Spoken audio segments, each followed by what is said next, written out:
programa patrocinat per CaixaBank i Saba Aparcaments. Generosament. Si una persona surt d'un punt A per un camí difícil i una altra surt d'un punt B per un camí més còmode, es trobaran? Acompanyem persones en situació vulnerable des de la infància fins al final de la vida. Perquè nosaltres no creiem en les coincidències, creiem en les oportunitats. Fundació La Caixa. Només és progrés si progressem tots. Buenos días, Domingo. Estamos aquí como siempre y siempre con personajes de primerísima fila. Ya sé que soy un pesado porque siempre digo lo mismo, pero como que siempre he traído buenos escritores, creo que hay que prestarles atención y además leerlos. Y como cada semana empezaremos haciendo nuestras preguntas de rigor a Basilio Trilles, que nos ha hecho un libro precioso sobre el príncipe que no quería ser rey, que este era nuestro rey emérito. Y como cada semana, pues procederemos a nuestras preguntas de rigor. Hola, buenos días. ¿Qué tal? ¿Cómo estás, Basilio? Muy buenos días, encantado, bien hallado y bueno, pues ahí vamos, a tu disposición. Venga. Juan Carlos de Borbón deseaba morirse, no tanto por el frío, sino porque estaba convencido de no ser querido por sus progenitores y abandonado en aquel horrible lugar. Los Borbones siempre han sido muy raros, ¿no? Hombre, complicaditos desde luego. Y en el caso de nuestro rey emérito, entonces príncipe de Asturias, estamos hablando del año 1946, cuando su padre decide instalarse en Estoril y toda la familia se traslada a Portugal, pero a don Juanito, que así le llamaban a nuestro rey emérito, pues lo dejan en un colegio marianista de Friburgo, una institución realmente austera, disciplinada, en fin, un horror para un niño que entonces tenía 10 años. Y lo pasó muy mal, y se sintió muy abandonado. Esa es la verdad. Las circunstancias de los intereses políticos pronto haría del príncipe de Asturias moneda de cambio entre don Juan de Borbón y el general Franco. Esto es muy triste. Bueno, pues ahí le sumamos a la tristeza de lo anterior dicho, ¿no? Y esa fue una idea que tuvo una persona que en aquel momento tenía mucha influencia sobre don Juan de Borbón, que era Pedro Sainz Rodríguez, un personaje que, bueno, había sido incluso amigo y ministro de Franco en el primer gobierno de Salamanca, pero después se pasó al bando monárquico y en aquellos días ejercía pues una influencia muy importante en don Juan. El hombre que era muy inteligente por otra parte, creía que don Juanito podía ser de alguna manera un caballo de Troya en el régimen franquista, ¿no? Y que al final esto le permitiría a don Juan de Borbón regresar a España como rey. Pero la historia ha demostrado que no fue así. Perdió don Juan de Borbón la partida. Desconocía el rollo entre Juan de Borbón y César Gaibor, que era una mujer que podía tener lo que quisiera y liarse con un rey que no era nada. Bueno, pero hay que tener en cuenta en el momento en que se produce. Esto se produce con Europa en llamas, con la Segunda Guerra Mundial, la familia Gabor intentando ir a los Estados Unidos de América, y en esa situación pues hay algunos autores, algunos amigos de don Juan de Borbón que narran esa situación, que fue una situación pasajera. Y bueno, pues ocurrió, pero ya te digo, de una manera muy pasajera. Oye, que Alfonso XIII le perdían las mujeres y el porno, esto era Vox Populi. Bueno, el porno, incluso hay testimonios de películas que encargaba el propio rey, ¿no? Sí, las producía él. Las producía él y las veían en petit comité, una serie de personajes aficionados a estas cosas, ¿no? Como él. Así es. Los enemigos de la patria están acechantes y dentro y fuera. Esto era un exceso de imaginación, ¿no? Bueno, hay que verlo en aquel contexto en el que se narra lo que contamos en esta novela. Hay que entender que en ese periodo, en el periodo de 1946-1948, es un periodo muy complejo y complicado tanto para España como para la Europa que estaba viviendo una posguerra complicada, con la Guerra Fría y con una serie de situaciones convulsas, tanto en Francia como en el resto de los países que habían sido ocupados por el nazismo, y en la propia Alemania, con el problema del cuarteamiento de Alemania y con los soviéticos amenazando, bueno, hay que recordar que a punto se estuvo de que empezara otra nueva guerra mundial. Por lo tanto, pues no es de extrañar esa frase, ¿eh? La sucesión la determino yo y ahora mismo gozo de una inmejorable salud. Aún me quedan muchos años. Juan III, abuelo del actual rey. Bueno, pero esos son palabras del caudillo, del general Franco. Ajá. El general Franco, que sabes tú que, bueno, lo contamos ahí de pasada, construye un reino sin rey, en el que él se arroga la voluntad de decidir cuándo y cómo será el reino tendrá rey. Y bueno, y así fue, ¿no? Así fue. Leticia, el corazón no entiende de razones, añadiendo en mucho cuidado, hija, no pierdas nunca la cabeza. Bueno, Leticia, tú has leído la novela, me lo comentaste. Leticia pertenece a dos familias importantes, una española de tradición aristocrática, militar, monárquica, y a otra norteamericana entroncada con los Jefferson en Boston, y por lo tanto sus consejeros, en este caso creo recordar que eso se lo dijo su abuela, bueno, pues tenían cierto marchamo, ¿no? Cierta capacidad para dar ese tipo de consejos. Leticia nos sirvió al tío Sam en varios destinos. Era conocida al almirante Helen Cotter y estaba en Pearl Harbor, que eso fue un episodio de falsa bandera y de esto no se habla. Perdón, es que no he acabado de entender la pregunta. Leticia sirvió al tío Sam en varios destinos. Era conocida del almirante Helen Cotter y estaba en Pearl Harbor, que fue un episodio de falsa bandera y de esto no se habla. Pearl Harbor fue un episodio de falsa bandera. Es la primera vez que lo escucho, Román, que Pearl Harbor fue un episodio de falsa bandera. Sí. No lo había escuchado en mi vida. No, yo ya he hecho varios estudios sobre esto y entonces veo que... Me quedo de piedra. Pues lo que pasa es que ahí lo de Pearl Harbor ahí surge porque de alguna manera para contextualizar quién es el tío de Leticia y de la familia que procede. Es un vicealmirante de los Estados Unidos que, bueno, pues que ahí en la ficción lo situamos en Pearl Harbor. Pero desde luego me dejas anonadado con esto de que el ataque a Pearl Harbor fue una actuación de falsa bandera. Bueno, yo creo que ni los japoneses se han atrevido a decir eso, pero bueno. Bueno, es que no sé si sabes que solo se hundieron los barcos viejos. Los nuevos no quedaron enteros, ¿eh? Bueno, ahí está el Arizona que está ahí atravesando el puerto, que era un acorazado importantísimo, y otros barcos. Pero bueno, no voy a entrar yo porque no conozco al detalle esa situación y ese hecho histórico, ¿no? Pero cuando tú lo dices es porque habrás investigado y habrás profundizado en este tipo de cosas. Es que he leído varios autores y todos coinciden. Bueno, yo primero fue el primer sorprendido, pero luego me di cuenta, igual que lo que pasó con el declarar la guerra a España, fue otro episodio de falsa bandera como una casa. Lo que pasa es que no sé por qué no se habla, pero bueno, me da lo mismo. Truman. Los eruditos, eso lo pongo en manos de los eruditos. Ahí no puedo entrar yo en discusión. No, es que soy muy curioso para según qué cosas yo. Truman es un hueso duro de roer y creo que será difícil que cambie de opinión negativa sobre el dictador español.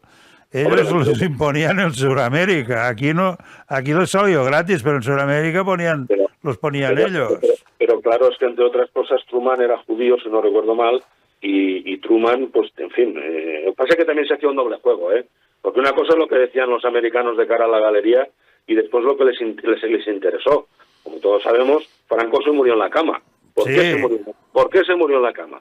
Porque ni a Churchill, ni a Truman, ni anteriormente a Roosevelt, ni a nadie les interesaba que a Franco lo desalojaran del poder, porque con Franco tenían el espadón que ellos creían podía frenar a los rojos, vamos, a los soviéticos, a los rojos soviéticos de Moscú en el Mediterráneo. Y esa es una realidad, vamos. Sí, es una realidad, pero que creó mucha caspa. Pero bueno, es igual. Juanito reía feliz en el internado, la experiencia que resultó un infierno. Pobre tío, es que me da pena, te lo juro. Bueno, hay que contextualizar las cosas. Estamos hablando de unos episodios que ocurrieron cuando él tenía, pues eso, entre 9, 10, 8, 9, 10 años, ¿no? Entonces, en aquel momento, pues seguramente nos podría dar pena. Era un chiquito lo que pasó que se consideraba abandonado de los padres y que solo tenía a su abuela, a la reina Ena, bueno, pues que lo iba a visitar una vez a la semana. Y después sí que tuvo la gran ayuda, digamos, sentimental del que fue su preceptor, Eugenio Vegas Latapie, ¿no? Pero por lo demás él se sentía absolutamente abandonado por los padres en aquel momento. Tenía problemas de comprensión lectora que se traducía en dificultad a la hora de escribir. Esto es muy grave, bueno, ya en España se descubrió que era disléxico. Pues fíjate un poco el abandono, ¿no?, de esa familia que lo deja, pues, prácticamente tirado en un colegio de Friburgo, pero no se percatan, ¿no?, de que el chiquito pues no avanza, el chiquito tiene problemas en el colegio y hay un porqué, ¿no? Y cuando llega a España, curiosamente, le detectan que es disléxico. Sí. La reina Ena nunca fue feliz al lado de Alfonso XIII. ¿Es verdad esto? Hombre, eso es evidente, ¿no? Ella empezó, bueno, pues empezó ya que el día que se casan sufren un atentado brutal y que hay varios muertos y ensangrentados. A ellos no les pasó nada y, bueno, pues dentro del carruaje, salpicados por la sangre de caballos, de soldados, en fin, llega y el rey decide que nada, que todo siga igual como si no hubiese pasado nada. Y ya tuvo una boda muy accidentada, pero después fue más accidentada la relación, porque tú antes lo has dicho, ¿no?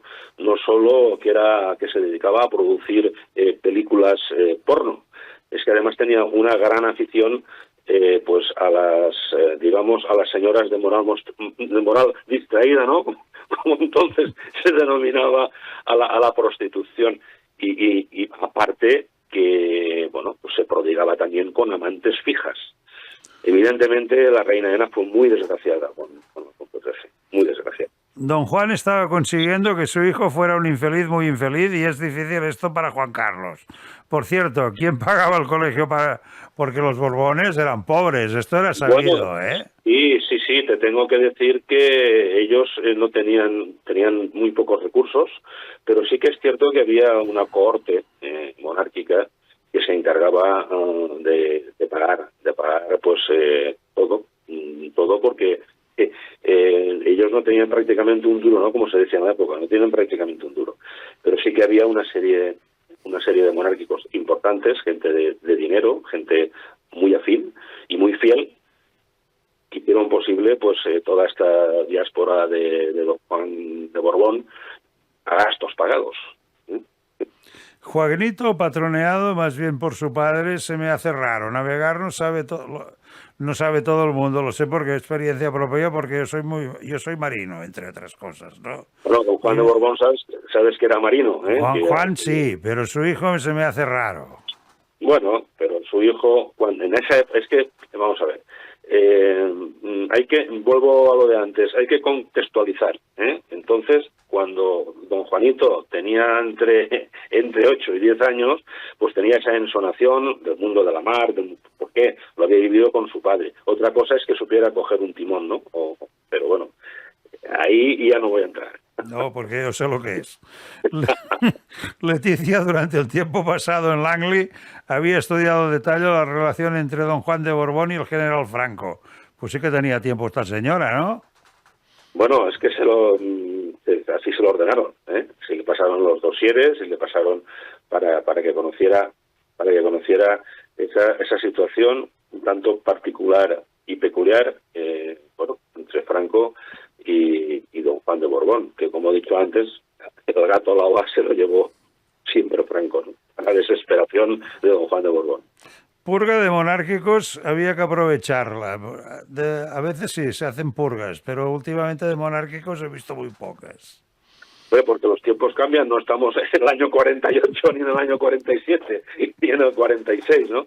Pero la purga de monárquicos se hizo por parte de Franco, sobre todo en el estamento militar, ¿no?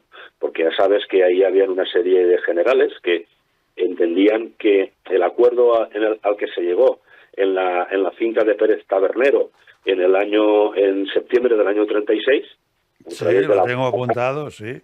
Efectivamente, a través de la cual Franco es generalísimo de los ejércitos y jefe del Estado, bueno, ahí se entendía que eso era hasta el final de la guerra.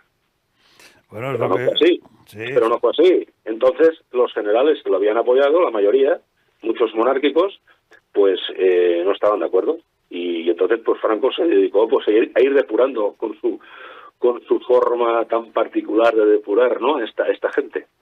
Bueno, es lo que digo, tienes un recuerdo para la Junta de Generales en la finca de Alipio Pérez Tabernero. El general Aranda mantenía reuniones secretas con fuerzas de la oposición, exceptuando los comunistas, pero con el caudillo no lo hacía nunca. ¿Es así esto? Hombre, no lo hacía porque estaba en contra de la decisión de Franco de perpetuarse en el poder. Él quería que regresara la monarquía.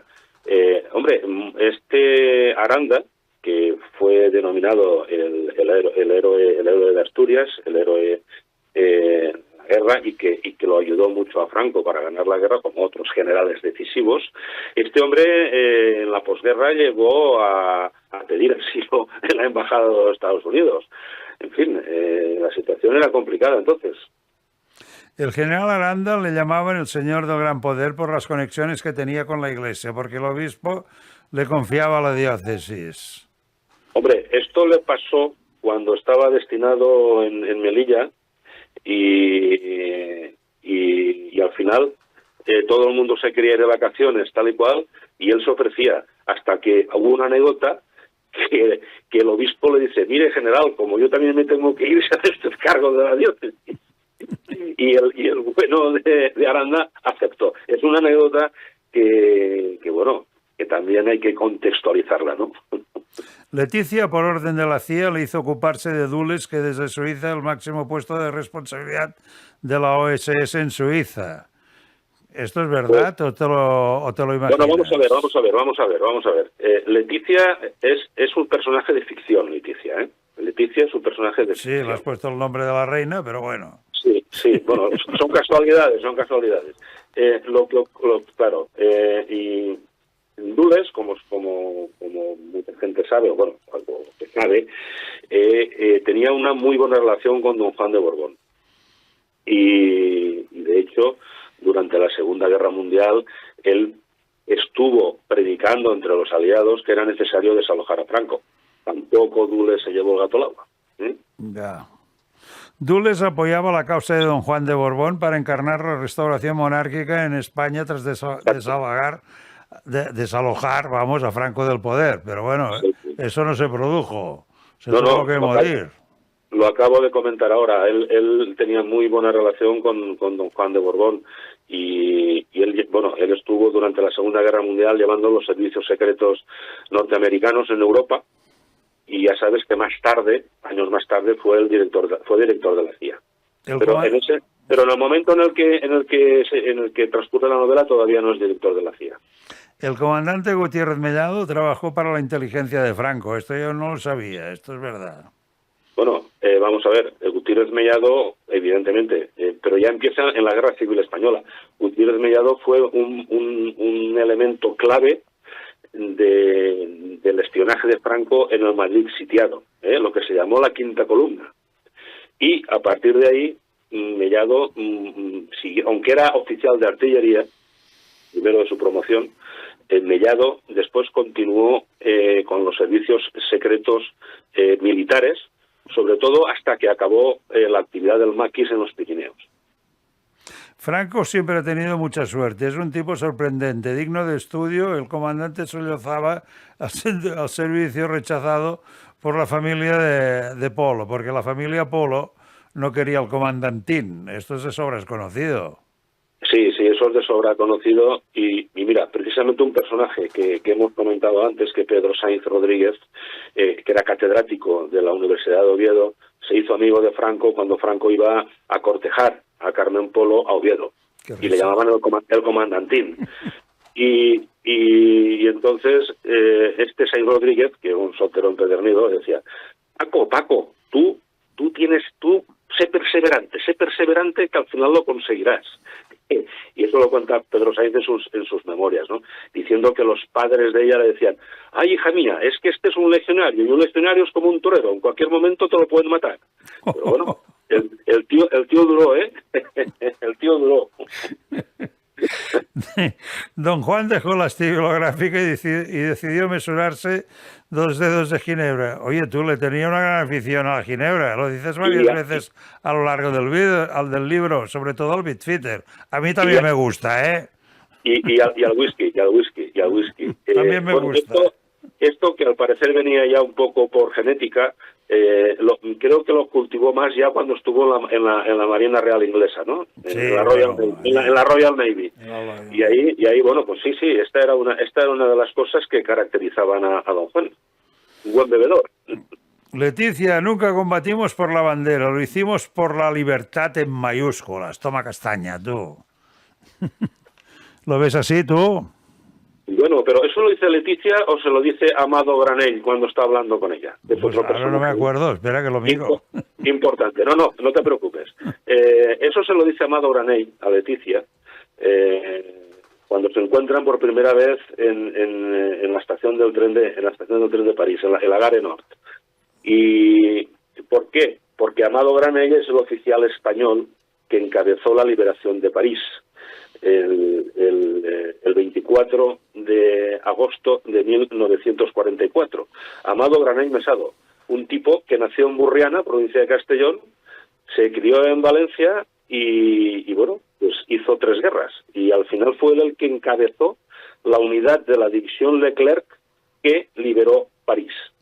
Y eso está todo documentado, te quiero decir que... Y de hecho yo tengo un libro que quien tenga interés por estas cosas, que se titula El español de la foto de París. A ver si me lo mandas. Y ahí está descatalogado porque es del 2009, es de Inédita Ediciones, editorial de Barcelona, por cierto, y ahí cuento la epopeya de Amado Granell, que es un personaje que después tiene mucho peso en las conversaciones en el exilio entre socialistas y monárquicos en el intento de derrocar a Franco y que don Juan ocupe el trono de España.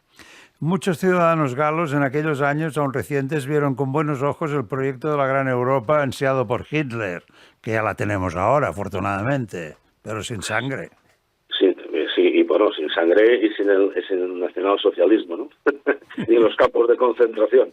Pero, evidentemente, y después te voy a decir una cosa, aquí se habla mucho de los resistentes franceses y en general, por lo que he estudiado y por lo que he visto, y he estado mucho en Francia, y allí había mucha gente que estaba a gusto con los alemanes, no te creas tú que estaban tan a disgusto. Y los embriones importantes de las fuerzas de resistencia estaban integrados por españoles que habían hecho la guerra civil. O sea, que cuidadín con esto, Sí, y hay una anécdota que cuenta Amado Granell, unas documentaciones que me pasó su hija en su día, que cuando llegan a Normandía, pues, bueno, en un momento en el que tienen que ir a comprar vino a una granja, y Amado Granell manda a un sargento y a 3 soldados a comprar vino, y el granjero francés les dice que los alemanes eran más educados y pagaban mejor el vino. Claro, vaya.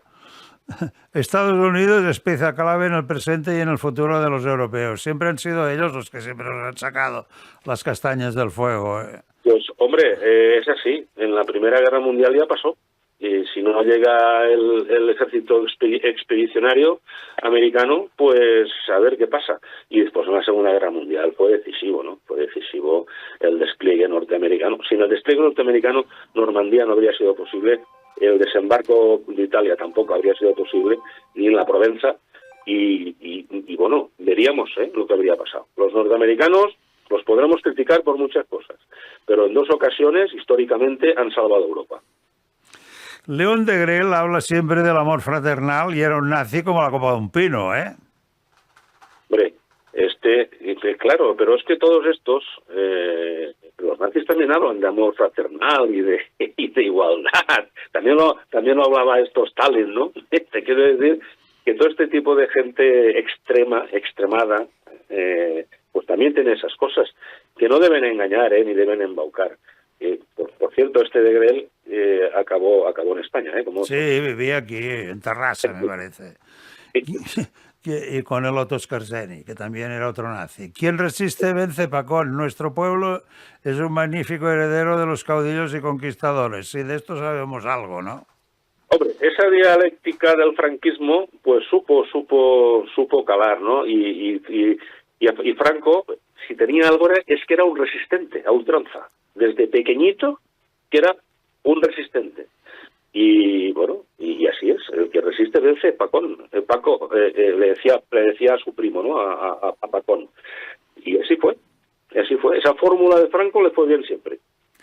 Don Juan iba al volante del Mercedes, regalo de los monárquicos españoles. Sí que tenía dinero tú para hacer estos regalos. Le regalaron varios coches.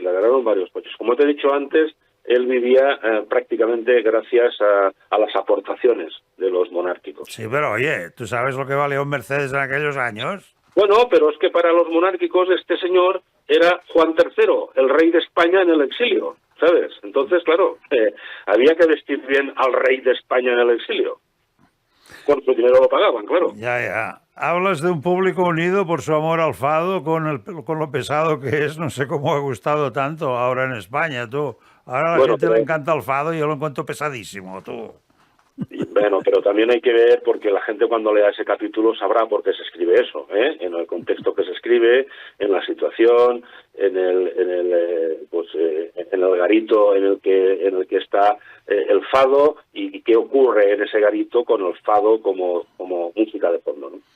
El pretendiente al trono y sus señores vivían una vida disoluta, presidida por la despreocupación en permanente juerga. Creía que don Juan era de lo más movido en lo referente a la propia sucesión, tú, más que estar por juerga. Pues mira, no, les iba mucho la juerga, pero tanto a él como a su esposa. Los dos, doña María de las Mercedes, que era su esposa, pues también le iba a la marcha, y les encantaba, pues eso, ir de fiestas, ir de cacerías, siempre invitados, evidentemente, y es así, vamos. No hay más que decir, es así. Lo de Urraca se escapaba de las manos del dictador de la CIA, y es raro, ¿no? Que se le escapara algo. ¿Cómo? Lo de Urraca se escapaba de las manos del director de la CIA. Lo dices en la página 146. Hombre, ten en cuenta que Urraca, vamos a ver, la CIA en aquel momento se acaba de crear. O sea, la CIA se crea en el otoño, principios de otoño del 47. La CIA es casi un embrión, cuidado, no es lo que es ahora. Y Pedro Urraca Rendueles, que es un personaje policía, comisario, se retiró de comisario, entonces agente de policía agregado en ese contexto a la embajada de Bruselas, pero anteriormente había estado agregado como policía en la embajada de España en París. Urraca fue el policía que junto a la Gestapo detuvo a Companys, o sea, entre otras cosas. Yeah. Entonces, Urraca era un personaje que se conocía perfectamente el terreno que pisaba, ¿no? Reinhard Heydrich y George Parker, ambos les unía un odio por el comunismo. No lo he entendido nunca. No votándolos estás al cabo de la calle. ¿Por qué vas a odiar un partido si es tontería? Pero no es un partido, Román. Estamos hablando, vuelvo a insistir en el contexto, estamos hablando de la Unión Soviética de Stalin. Estamos hablando de una posguerra en la que empieza una guerra fría brutal, donde las potencias aliadas están a punto de entrar en guerra con los rusos. Y, hay tanto los nazis como una parte muy importante de los norteamericanos pues no pueden ver a los comunistas, y ese es un hecho evidente, por eso lo digo. El mechero Sipo lleva grabado el emblema de los Rangers norteamericanos. Raras veces fallaba. Yo tengo 2 o 3 por casa. Ah, pues muy bien. Pues mira, yo también, yo tengo uno de la US Navy, un tipo maravilloso.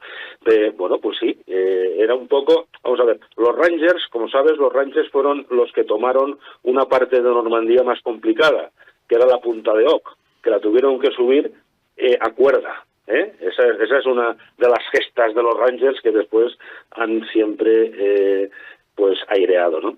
Pero bueno, era un poco por dar una nota característica a lo del Sipo, ¿no? La Gestapo y otros servicios de seguridad creados por Hitler y que ahora están en nómina en los Estados Unidos, lo hacen mucho los americanos esto, ¿eh? Bueno, exactamente. Lo que hacen es reclutar a los nazis. Reclutan los que les interesa, pero lo han hecho con todos, con los del Vietnam, con los japoneses, con quien les ha dado la gana.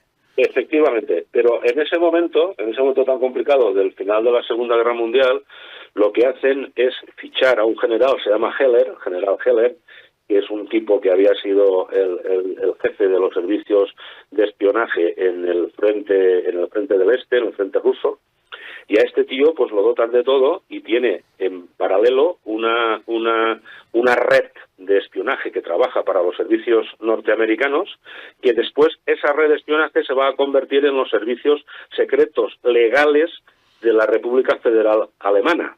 Y bueno, pero aparte de estos, los norteamericanos también fichan, por ejemplo, a von Braun, que fue el tío que ideó las V1 y las V2, las bombas volantes que descargaban sobre Londres. Sí. Sin embargo, a este no lo juzgaron en Nuremberg. A este y a 300 técnicos de su equipo se los llevaron a Estados Unidos. Y así se crea la NASA. Urraca, la detención y posterior traslado, tuve ocasión de hablar largas horas con Companys, un hombre convencido de sus ideas al que no pudo salvar el cuñado de Franco, entonces ministro de Exteriores. Yo creo que hicieron un error aquí, pero bueno. Bueno, pues Serrano Suñer, que era un tío muy largo, intentó por todos los medios que no se produjera la detención de Companys, porque sabía lo que iba a pasar, sabía que se lo traían a España y lo iban a fusilar.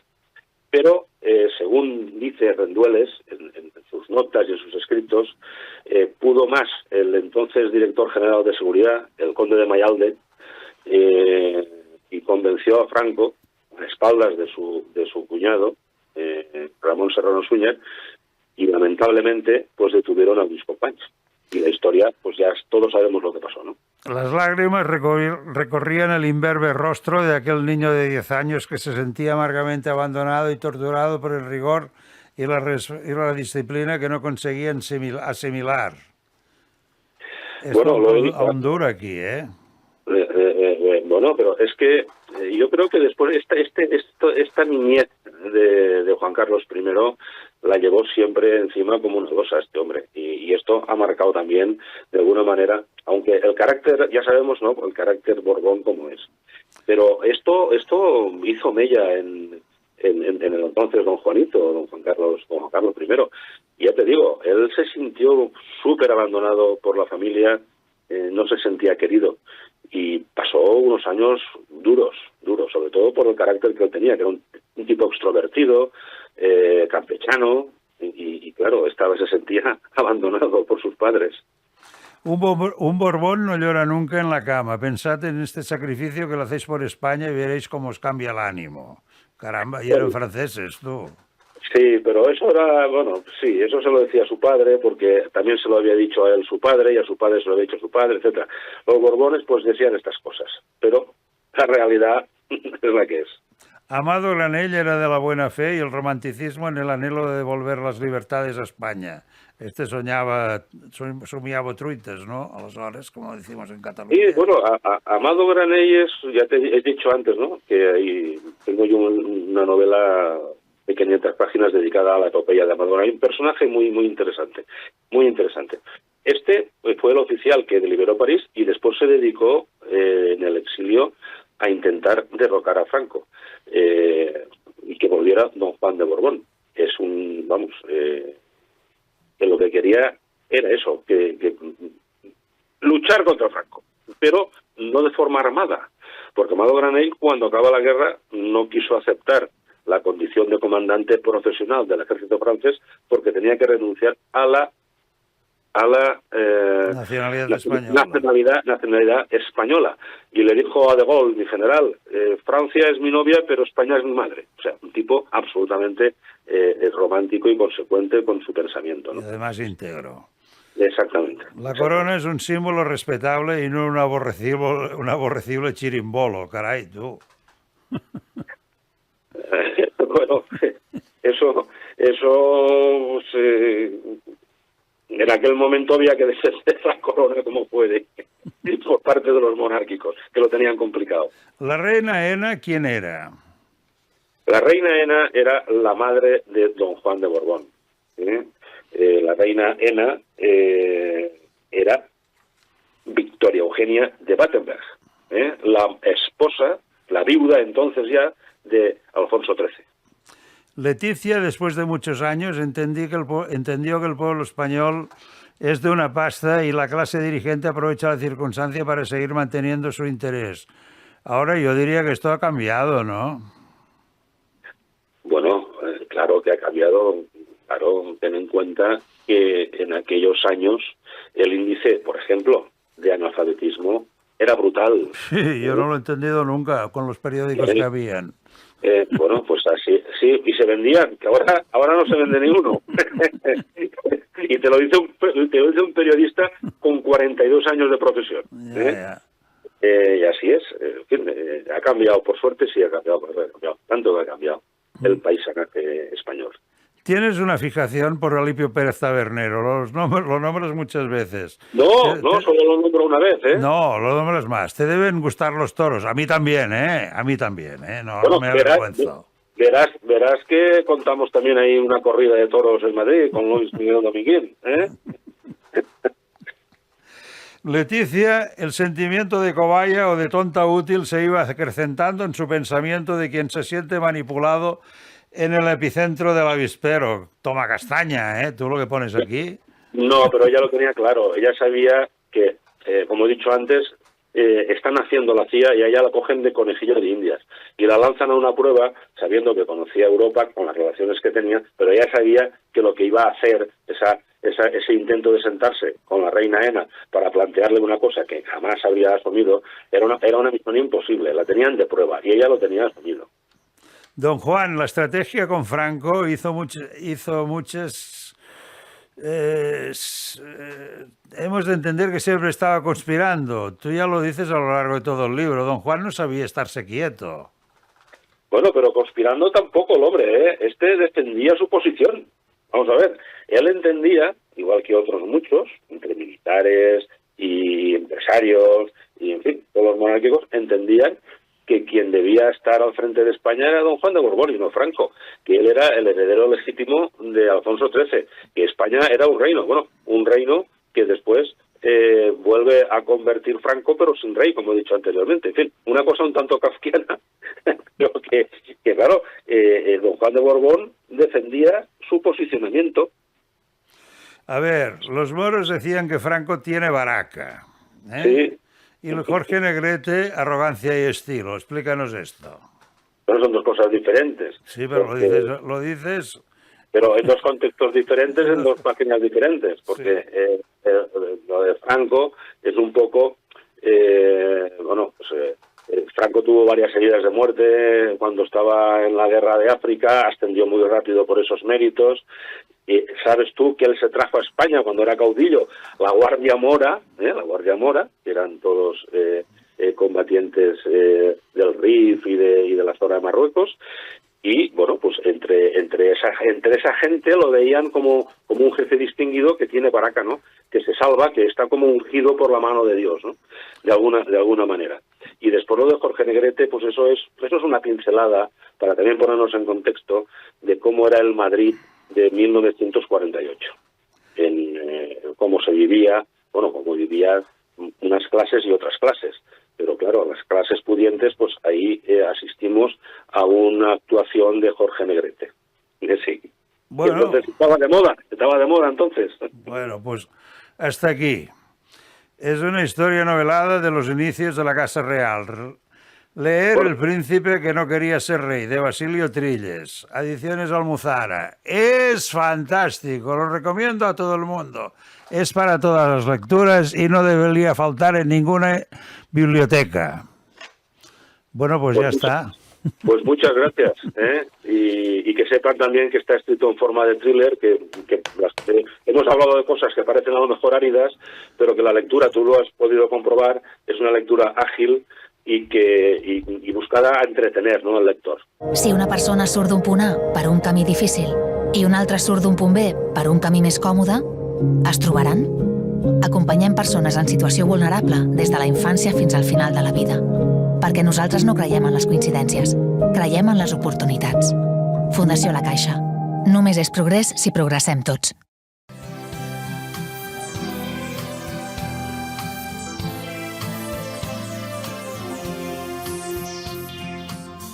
Programa patrocinat per CaixaBank i Saba Aparcaments. Generosament.